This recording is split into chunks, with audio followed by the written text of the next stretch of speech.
Hi Year 11, welcome to your video tutorial. This video tutorial is intended for students completing the Stage 6 Software Engineering syllabus, first unit of work Programming Fundamentals, and the very first syllabus dot point, Software Development. Information and images gathered in this presentation have been sourced from Software Engineering, the Year 11 course, unless otherwise stated. Okay, Year 11, the second stage of the software development cycle is determining specifications. So previously we've done the requirements definition, and now it's a chance to determine what specifications there are. What has to be established in this second stage are the range of specifications. Now, specifications are different from requirements because they take the requirements and put them into workable, measurable tasks. There are two types of specifications: functional specifications and non-functional specifications. Now, we've got a list here of the two different types of non-functional specifications, but just to start with, I'm going to actually deal with what a functional specification is. So, functional specifications are to deal with what their name suggests, functions.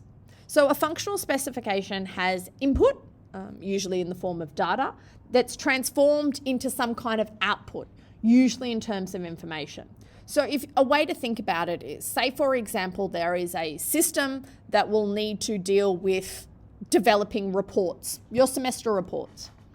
The system will need to calculate and store a list of grades and marks for students.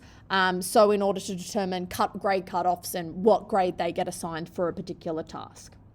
So what would need to come in? Well, the data would need to come in, raw assessment marks for all the different sections, for all the different tasks.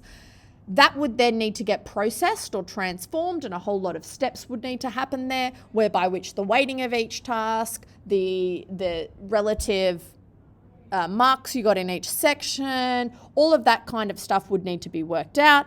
And then the information or the output that would be transformed in the system would always be the eventual grade that you would end up with for that particular course based on the task that you have completed. Functional specifications take more than one input, transform it into information.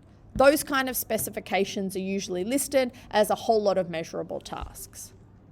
After the functional specifications are established, a range of non-functional specifications are also considered in this stage of the software development cycle before we actually start designing and coding solutions.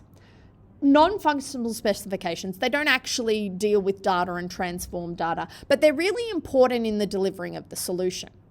So non-functional specifications can kind of take the form of, they call design specs, is another name for them, and they take two different perspectives. So while they are, again, a list of measurable tasks, they kind of take the perspective of the user and the perspective of the developer. So there will be a design specification, a non-functional specification somewhere on the board in relation to colors in the user interfaces. Say, for example, the cell color for how you enter a raw mark for an assessment might be different from the cell color for the grade, the information that actually gets output, so that the user using the eventual reporting system will be able to easily tell the difference between a calculated and a non-calculated field. When you enter accidentally, instead of a number out of 20, you enter the letter X, there should be an appropriate message. So there will be a non-functional specification set out around appropriate messaging for that. So as you can see, while the actual function is about inputting data to get grades, there will be a range of non-functional specifications that will also need to be written in order for that to be achieved. From a developer's perspective, we would start to think about the types of data structures those marks need to be saved in, because they are related and they are similar data types.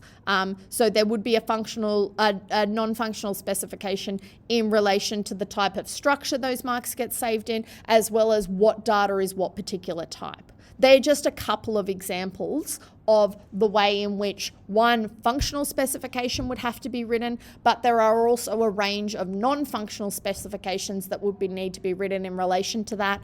Those non-functional specifications can be from the perspective of a user or the perspective of a developer. And that's it, guys. That's all you need to understand about specifications.